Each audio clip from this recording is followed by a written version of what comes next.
प्रभु जगन्नाथंकर तांका भक्त मानंक प्रति करुणा आउ प्रेम जे केते उच्च कोटीर ताहा प्रत्येक ओडिया मानंकु जणा। सेहीपरि जणे महान भक्त थिले भक्त सालबेग।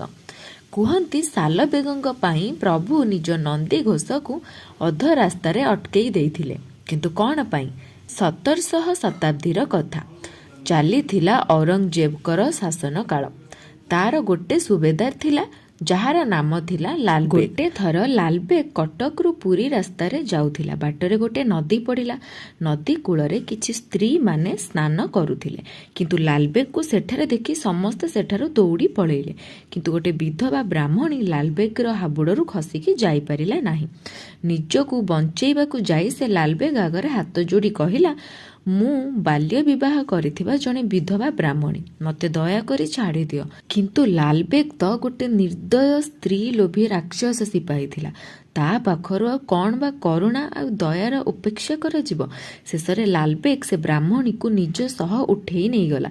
बास ता परे आउ कौन बलपूर्वक ताकू विवाह करी तार धर्म परिवर्तन करी तार नाम फातिमा रखिदेला।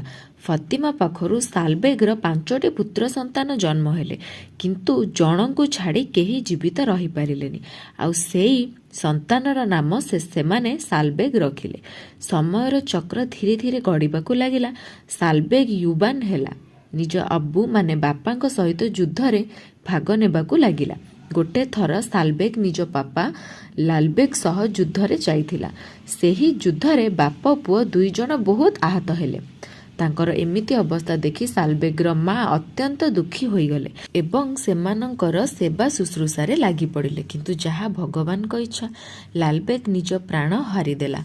बापार एमिति मृत्यु आ निजर जंत्रणा पाई सालबेग बहुत दुखी थिले। किंतु एही समय तांको माँ तांको मनरे भगवान का नामर एक बीज रोपण कले। से कहिले कि जदि से भगवान का नामर जप करिवे आ तांको ध्यान करिवे तेबे 12 दिन रे से संपूर्ण ठीक होई जिवे। भगवान ठारू तांकर निज माँकर कथारे विश्वास थिला। मातांक कहिबा अनुसार से भगवान का नाम जप करिबाकू लागिले एवं मातांक ठारू भगवान को विषय अधिक जानिया पाई सबु बेले जिज्ञासा प्रकाश कले।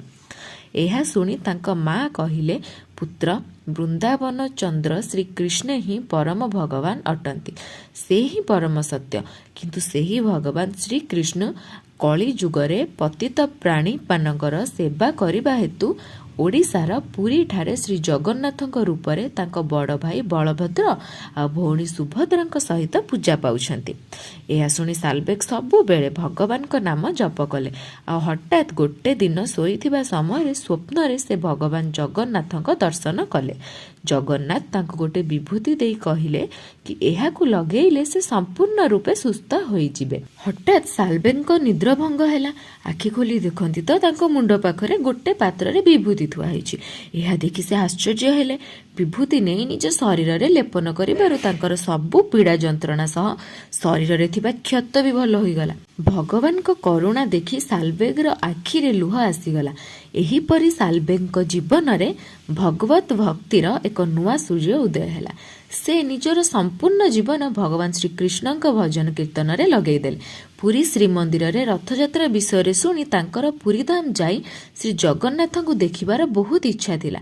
से जाई पहुंचिले पुरी रे। किंतु मुसलमान होइथिबारु मंदिर भितर को जाई दर्शन करिबा तांको पाई तो असंभव थिला। किंतु बाह्य लीला जेमिति कि स्नान यात्रा, चंदन यात्रा एवं रथ यात्रा से संपूर्ण दर्शन कले। एहा परे से वृंदावन जिबा पाई बाहरी पड़िले। सेठारे पहुंची से श्री कृष्णଙ୍କର जन्म स्थानरू आरंभ करी अनेक लीला स्थानर मध्य दर्शन कले। सेही कृष्णଙ୍କ भजन गाई चलिले आ तांको नाम जप करी चलिले। एही परी गोटे वर्ष बीतीगला। एपटे पुरी रे पुणी थरे रथ यात्रार समय आसिला। सालबेग भला निज भगवानकर दर्शन न करिबे केमिति, किंतु असुविधा थिला। वृंदावन रु पुरीर अंतर पाखापाखि 1600 किलोमीटर। आ एही यात्रा तांको पादरे चली चली पार करिबार थिला। किंतु निज स्वामी को देखिबार उत्कंठा आ मनरे थिबा भाव भक्ति को आश्रा करी तांको कंठरू झरुथुबा प्रेम भक्ति थिला। जगबंधु हे गोसाई तुम श्री चरण बिनु अन्य गति नाही, तुम श्री चरण ବିନୁ ଅନ୍ୟ ଗତି ନାହିଁ। ଜଗବନ୍ଧୁ ହେ ଗୋସାଇଁ 750 କୋଶ ଚାଲି ନ ପାରଇ। ମୋହ ଯିବା ଯାଏ ନନ୍ଦୀ ଘୋଷ ଥିବ ରହି। ଜଗବନ୍ଧୁ ହେ ଗୋସାଇଁ। ଆଉ ଏପଟେ ଆମ ଭକ୍ତ ବତ୍ସଳ ପ୍ରଭୁ ଜଗନ୍ନାଥ ସାଲବେଗର ପ୍ରାର୍ଥନା ସ୍ୱୀକାର କରି ମନ୍ଦିରରୁ ବାହାରିଥିବା ରଥକୁ ମଝି ରାସ୍ତାରେ ଅଟକେଇ ଦେଲେ। ଏହା ଦେଖି ସମସ୍ତେ ଆଶ୍ଚର୍ଯ୍ୟ। ରାଜା ବି ଚିନ୍ତାରେ କି ହଠାତ୍ କ'ଣ ହେଲା। ରାଜା ହାତୀ ଘୋଡ଼ା ମଗେଇକି ଯେତେ ଚେଷ୍ଟା କରନ୍ତୁ ପଛେ ରଥ କିନ୍ତୁ ଗୋଟେ ଇଞ୍ଚ ବି ଘୁଞ୍ଚିଲା ନାହିଁ। ଏହିପରି କିଛି ସମୟ ବିତିଗଲା। ସେପଟେ ଭକ୍ତ ସାଲବେଗ ଏଇଆ ଭାବିକି ଆସୁଥିଲେ କି ଏବେ ତ ଭଗବାନଙ୍କ ରଥ ମନ୍ଦିର ଭିତରକୁ ଚାଲି ଯାଇଥିବ, କେମିତି ମୁଁ ମୋ ପ୍ରଭୁଙ୍କୁ ଦେଖିବି। କିନ୍ତୁ ଆସି ଦେଖନ୍ତି ତ ଜଗତର ନାଥ ଶ୍ରୀ ଜଗନ୍ନାଥ ତାଙ୍କୁ ଅପେକ୍ଷା କରି ସେଇଠି ଠିଆ ହୋଇ ରହିଛନ୍ତି। ଆଉ ଯେମିତି ସେ ନିଜ ହାତରେ ରଥର ଦଉଡ଼ିକୁ ଧରିଛନ୍ତି, ବାସ୍ ରଥ ଗଡ଼ିବାକୁ ଲାଗିଲା। ଏହା ଦେଖି ସମସ୍ତେ ଭକ୍ତ ସାଲବେଗଙ୍କର ଜୟ ଜୟ କରିବାକୁ ଲାଗିଲେ। ଏହିପରି ଭଗବାନ ଭକ୍ତ ସାଲବେଗଙ୍କର ଭକ୍ତିର ପ୍ରମାଣ ନିଜେ ହିଁ ଦେଇଥିଲେ। ଆଉ ଆଜି ବି ପୁରୀରେ ରଥଯାତ୍ରା ସମୟରେ ଭକ୍ତ ସାଲବେଗଙ୍କର ସମାଧି ସ୍ଥଳ ପାଖରେ ରଥକୁ କିଛି ସମୟ ପାଇଁ ରଖାଯାଇଥାଏ।